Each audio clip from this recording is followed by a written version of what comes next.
Hi, and welcome once again. We're back here for chapter 16.2, and this time we're going to go over the presidencies of one Ronald Reagan, his vice president and future president George H.W. Bush, and of course the president of the 90s, William Jefferson Clinton. So first today we're going to go over the 1980s and obviously then segue into the 1990s, which means we have to begin with January 20th, 1980. Now, January 20th, 1980 will be remarkable for two reasons. One, it will be the inauguration day of one Ronald Reagan, who recently defeated President Jimmy Carter in the previous election, but also it will be the day that the hostages in Iran would be freed. So the very first day in Reagan's campaign is seen as a victory. He is able to defeat America's enemies, which, remember, that was his whole campaign, a campaign of strength, that America is strong and will not cower to its enemies. Now, as we look to Reagan and the presidency, that is his immediate cause. That America is not going to be bullied over, it's not going to be taken over, and it's certainly not going to be beaten by the Soviets. As such, he declares that his policy is one of strength. That not only will the military be strong to deal with any possible threats, but also the economy will be strong. Now, he describes the Soviet Empire as a quote-unquote evil empire. Now, what this means in terms of his policy is that he is going to do just about everything to defeat communism. When the Soviet Union invaded Afghanistan in 1980, he would send troops, not necessarily troops, but rather aid to the troops in Afghanistan, a group of fighters known as the Mujahideen, some of which would later, after defeating the Soviet Union and being able to repel the invasion, go on and become what we know today as the Taliban. Now, not all of the people that we gave money and aid to in these sorts of wars against communism were necessarily alright bad people, but generally speaking they weren't the best of characters. Now, the Reagan administration would also go on to help overthrow the government of Grenada, and probably in its most infamous step was aiding a group of fighters known as the Contras in Nicaragua. Now, in Nicaragua, they had elected a socialist/communist government, which one you want to call it, but us being so against communism, we would attempt to overthrow what was known as the Sandinista regime and then replace it with the Contras. And this would cause problems for Reagan later on. Now, one of the bigger things that happened with Reagan was the issue of what his economic policy was. Now, Republicans tend to revere Reagan because he brings back their old style of economics. Now, when we talked about the 1920s, we talked about the ideas of trickle-down economics. The idea that you cut taxes for the rich, you cut overall government spending, and that would lead to better economic results. Now, one of the targets for Reagan was what he called the welfare state. The idea that people were essentially mooching off the government and getting rich off of it. And he referred to this stereotype as welfare queens. He described someone who was taking in government money and then at the same time using that money to live life well, take advantage of everyone, you know, the good hardworking Americans, and their money going towards these people who were taking advantage of the system. The thing is, he just used this as a ploy to try and get Americans to talk about cutting these benefits. Because the way that he pitched it, well, if we cut these benefits, then that money wouldn't be available for these quote-unquote welfare queens. The reality of it was that the system was done in order to reduce the amount of government spending and thus the amount of money available to help out poor Americans and others. So he used this scapegoat, he used this idea of the welfare queen to cut government benefits for most individuals that actually needed them. Now, this could be best summed up in President Reagan's own words, what he called the 9 worst words that you could ever expect to hear. I think you all know that I've always felt the 9 most terrifying words in the English language are, "I'm from the government and I'm here to help." This kind of sums up his idea that, quote, the best government that there is the one that governs the least. That government should have a hands-off approach, a laissez-faire approach. Don't get the government involved in the economy.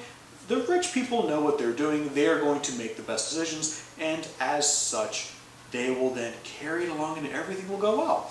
And it kind of did. Just like in the 1920s, we had a soaring economy going up and up and up. But as you might imagine, eventually it will result in a stock market crash in 1987. You know, just like the 1920s and every time that this kind of policy comes up. Now, the biggest scandal that Reagan faced was the Iran-Contra affair.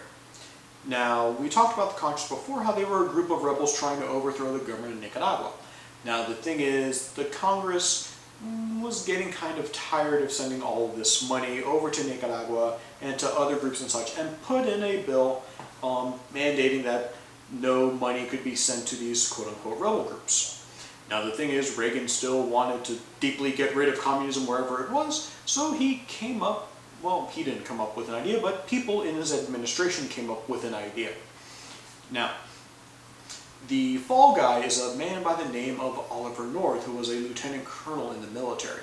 Now, what the plan then became was the U.S., or rather people under North's auspices and control, would sell weapons to the nation of Iran, which in and of itself is a violation of U.S. law thanks to embargoes and such going back to the Iranian Revolution and, of course, the Iranian hostage crisis at the beginning of the decade. Now, the thing is, though, once Iran received those weapons, obviously there couldn't be a trace of money going back to the United States. So instead, that money was then funneled to the Contra rebels in Nicaragua. Now, obviously, this is illegal because it breaks multiple laws, and the question then becomes, what is the level of extent of intent, knowledge, and acceptance that the Reagan administration, and specifically President Reagan, had in involving all this? Now, ultimately what would happen is that Oliver North would be brought on charges and he would be sentenced to prison and later dealt with, let's say. By dealt with, I mean they gave him a show on the Fox News channel in the late 1990s, early 2000s. But, needless to say, Reagan did not face any consequences from this. Now, do we know what Reagan knew about the case? Honestly, we don't. Unfortunately, President Reagan's mental capacities had kind of gone down a bit, and some speculate that he had symptoms of Alzheimer's and within the White House, and necessarily wasn't able to recollect any of the things that did happen if he did have involvement in them. So, to be honest, we don't know. Did he probably know? Now, there is no bigger enemy to Reagan than, of course, the Soviet Union. But as the 1980s rolled in, the Soviet Union's ability to actually try and compete with the United States rather fell off. The Soviet Union was plagued by financial issues of having to support all the other various communist states, such as Cuba and Eastern Europe, not to mention the United States just surpassing them in just about every way. Since going back to the Kennedy administration and the space race, the United States, once landing on the moon, has clearly surpassed the Soviet space program. Now, by the late 1970s, we had developed the space shuttle and launched that into space. So, of course, the Soviet Union has to create their own version of the space shuttle known as the Buran. Now, unfortunately for the Soviets, that was way too expensive. But the next step in U.S. policy was way too expensive as well, a program known as Star Wars.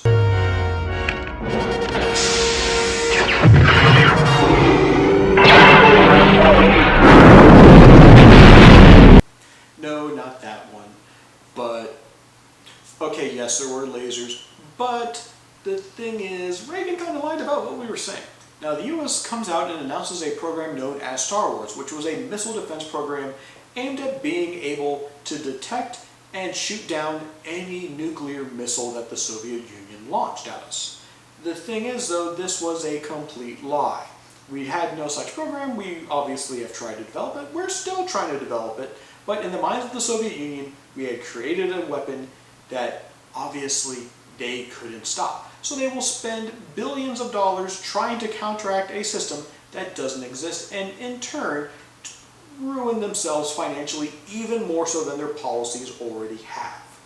Trying to correct this, the Soviet Union selects its new leader from the Politburo, a man by the name of Mikhail Gorbachev, who you will always know as that guy with the stain on his head. Now, Gorbachev is a very unique figure in Soviet history, as he will be the last premier of the Soviet Union, if you kind of see what's going to happen here. Now, Gorbachev is going to try two main programs in order to try and fix the Soviet Union, what's known as Glasnost and Perestroika. Now, what Glasnost is, it was now that people could openly criticize the Soviet government and the actions of the Communist Party without being threatened of going to Siberia. Now, free, open political discourse, this is a good step. Unfortunately, you have a generation of people who has never experienced criticism, and they can't really deal with it to make the changes that they really need. In addition, one of the other key changes was Perestroika, which was a program where people were allowed to open very small businesses. The best example that I could give you of this is how in communist Cuba, people are now allowed to open up like small restaurants within their homes and things like that. So Perestroika allowed for some openings, but it wasn't necessarily the big step that was needed to fully reform the country. And as these programs weren't big enough, the Soviet Union is going to collapse on its own. Now, the year is 1988, and Reagan has served 2 terms, and now it is time for his vice president, a man by the name of George Herbert Walker Bush, to become president. He will run against the governor of Massachusetts, a man by the name of Michael Dukakis, who is more famous for running a pretty bad campaign, and, well, George H.W. Bush will demolish him in the 1988 election. Now, the key to his platform was a typical Republican policy, where he says, raise taxes and I'll say no, and they'll push and I'll say no, and they'll push again and I'll say to them, read my lips.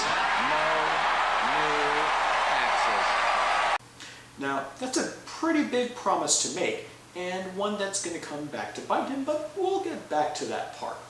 Now, the key things to look at from the era of George H.W. Bush from 1989 until 1993 is, well, things actually weren't that bad. Now, we had a number of things come down. So after Reagan made his famous speech at the Brandenburg Gate, Mr. Gorbachev, tear down this wall. well, we actually had that wall come on down. So in 1989, the Berlin Wall, which had famously secured off East Germany from the scourge of West Berlin, well, that wall is going to come tumbling down. And in 1990, Germany will now be a reunited country once again, which means I am older than Germany. Now, that very same year in 1990, Poland will get rid of its communist government, electing a democratic government, but most importantly, 1991. On Christmas Day, 1991, the Soviet Union will dissolve. The Russian Federation, which was the largest portion of the Soviet Union, will withdraw from it, essentially making it crumble apart, and thus the Soviet Union is no more. Now, the Russian Federation will be led by this man, a man by the name of Boris Yeltsin, who will go on to become the first president of the nation of Russia in 1993.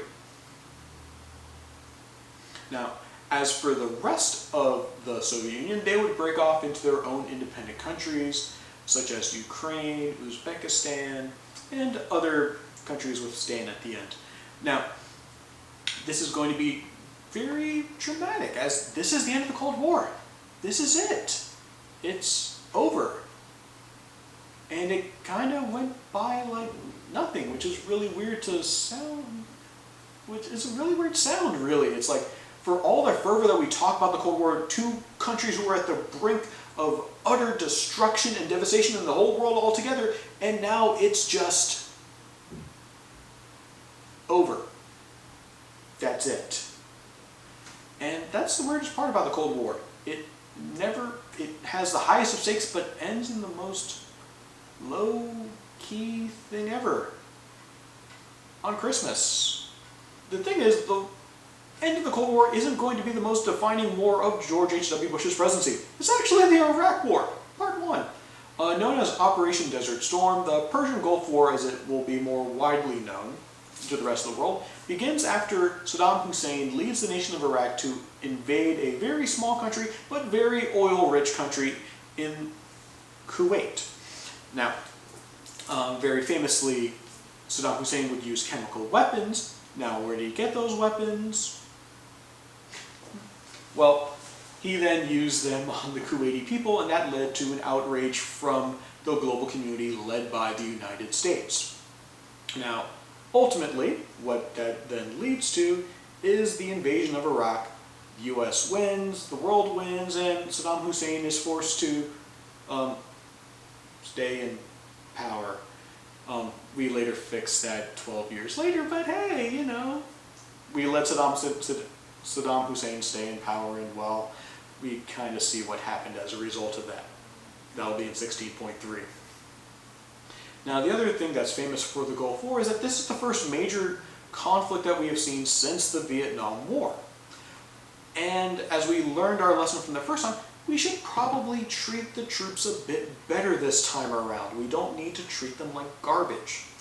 Now, ultimately, we say those things and we try and treat them better. We wear like yellow ribbons to remember the troops. But again, we still fail to keep with the main issue, that being actually providing for them medical care, and especially mental health care, because we really don't do anything about that. We're still living the legacy on that, as you will see as you go out on the streets today. Also in 1994 when we had the Oklahoma City bombing. But again, we'll get to that in 16.3.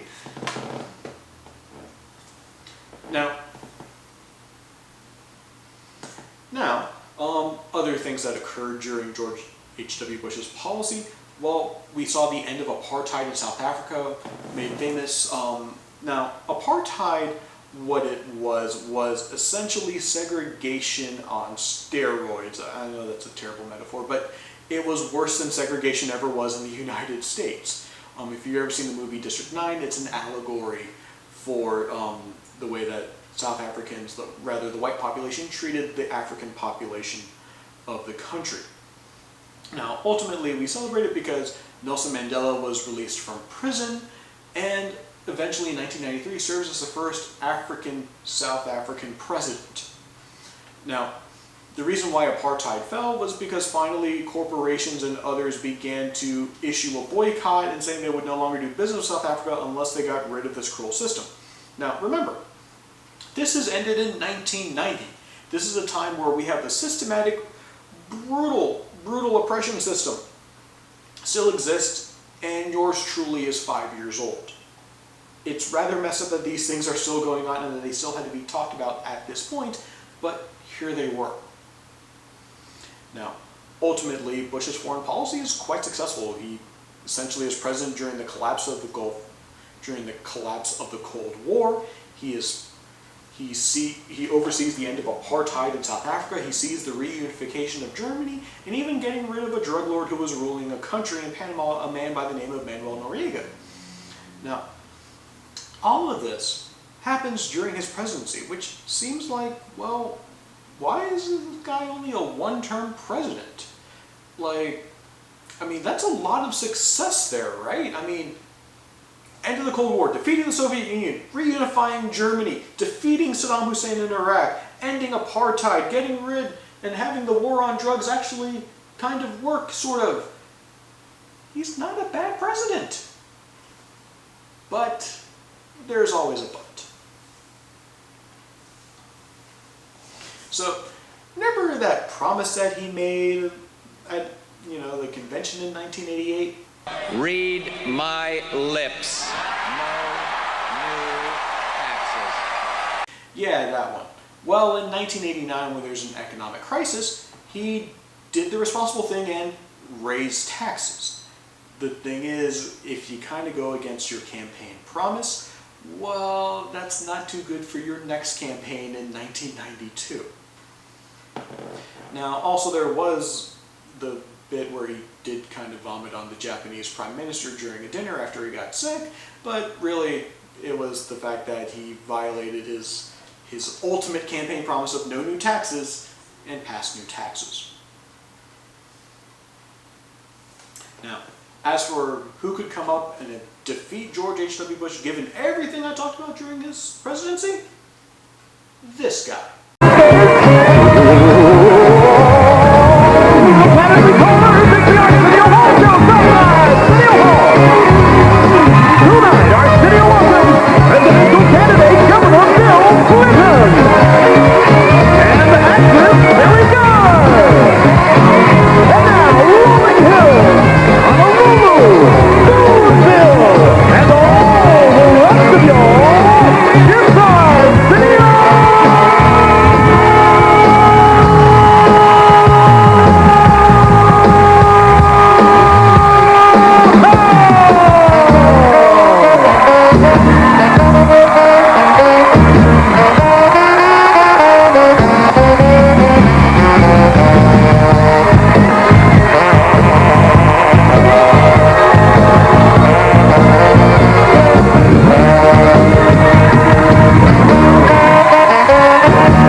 Yes, that is President Bill Clinton on the Arsenio Hall show playing the saxophone. It made him seem very relatable, he was very charismatic, and ultimately he took that charisma and won the presidency in 1992.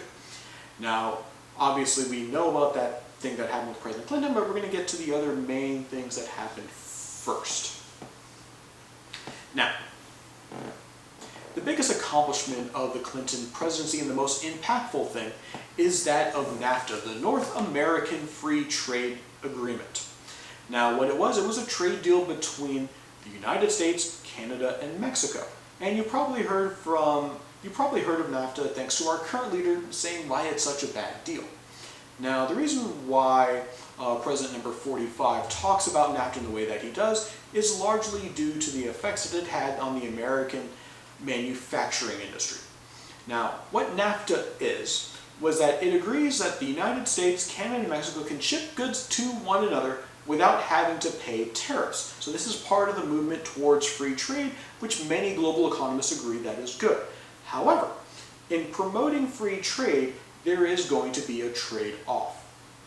Now, what this meant, especially in the automobile industry, which was the crux of American industrialization, as we've talked about, since the turn of the century, and especially since the 1950s. But with NAFTA, and what it does, is that it incentivizes car manufacturers to instead make their cars elsewhere where it would be cheaper and then import them back into the United States. In this case, the country of Mexico. So many automobile companies, American automobile companies such as Ford, General Motors, Chrysler, would see their automobile manufacturing plants now go to Mexico and in turn fire the workers who worked here. It led to massive job losses in the American Midwest, where many of our manufacturing plants were, especially in the state of Michigan, which was the headquarters of the automobile industry. Now, the trade-off is that a lot of consumer goods would come into the United States, a lot of produce, which of course then also affected the American Midwest, because that is our nation's breadbasket where we manufacture a lot of our food, but also it allowed us to then take those goods and then ship them to Canada, ship them to Mexico, and today Mexico is now our largest purchaser of goods. It is not China. We make more money trading with Mexico than any other nation, yes, including China. So, while there have been pros to NAFTA, obviously if you were an American auto worker, you can see why you would be against NAFTA. Simply put, it took your job. Now, Clinton also had his issues with military. Now, with the Cold War over, what does war look like? Well, it looks like what happened in 1993, where we try and go into various countries and deal with their issues happening there. So, for example, we go into Haiti to try and restore political stability there. We go into Somalia, and things don't go very well. 17 of our troops were killed, and it led to an outcry against American intervention and why we are going into these countries to try and deal with them. Unfortunately, in that time since, Somalia still does not have a functioning government within the borders of Somalia. So since 1993, Somalia has not had a true functioning government, and at one point earlier this decade, it was technically run by pirates. But what that largely spoke to was the inability, or rather lack of care, that the world community had in dealing with these sorts of issues. And we saw that the very next year in 1994 in Rwanda. Now, you may have heard of the feature film Hotel Rwanda. Well, that's what happened. It was a genocide. So even going back to when we discussed the Holocaust and we said never again would we allow this to happen, we totally let it happen again. And nearly 1 million people within Rwanda were killed within a 2-month span. We let a genocide happen again because the world didn't want to get its hand messy after what it saw in Somalia. So the very next year after that, in 1995, where in the former Yugoslavia, primarily Bosnia and Kosovo, and well, there was a genocide there once again. This time the United States, as well as NATO, will step in and will try to deal with the issue and eventually remove the leader who had ordered the genocide, and he was later killed in prison by himself. Okay, so now here's the portion where we talk about that other thing that Clinton did, the thing that he's most famous for, and that being the Monica Lewinsky scandal. Now, we're not going to get into the whole details of it because that's not important, but what is important is that we need to talk about the political divide that happened as a result and how that political divide actually contributed to the whole thing being a scandal in the first place. Now, what happened, we have to start in 1994 with quote-unquote the Contract for America, which was a pledge by Republicans to bring order and justice and a balanced budget to the American government. And as such, they, for the first time in several decades, had both houses of Congress in Republican majorities. Now, they used this to push forth the balanced budget and to rein in government spending, especially, of course, on welfare and social programs. But ultimately, what happens is that there is a government shutdown, and that's where the whole thing goes down between Bill and Monica. Now, the thing is, what later then happens is that the scandal gets out, and it becomes a way of attacking the president. Now, the thing is, as we all know, Clinton, when he was talked and asked about it, he said very famously this on camera. But I want to say one thing to the American people. I want you to listen to me. I'm going to say this again. I did not have sexual relations with that woman. The thing is, he did. And the problem was, when he was under deposition for another issue, he was sworn to tell the truth, and he said that he did not have sexual relations with Miss Lewinsky. The thing is, there was evidence of a sexual relationship, and well, if you are lying under oath, that is what we call perjury. So, as a result of that, President Clinton would then be tried on charges of impeachment for lying under oath and obstruction of justice. Sound kind of familiar? Now, the thing is, he would be brought under charges in the House of Representatives. He was impeached. However, when the trial moved to the Senate, he was found not guilty. Again, very similar to what we just recently saw with President 45. So while President Clinton was impeached, he was not removed from office. Instead, his punishment was a censure, which was basically the Congress going, "Bad president, don't do that again." And the thing is, it did tarnish Bill Clinton, but it had more of an impact as we moved towards 16.3. So, Clinton had two very successful terms as president. The economy was skyrocketing, everything was going well, and his vice president, Al Gore, was poised to win the White House. However, in the election of 2000, Florida and a man by the name of George W. Bush happens. So, until next time, I will see you then, and we will discuss the 2000s. You know, that time where you were finally alive.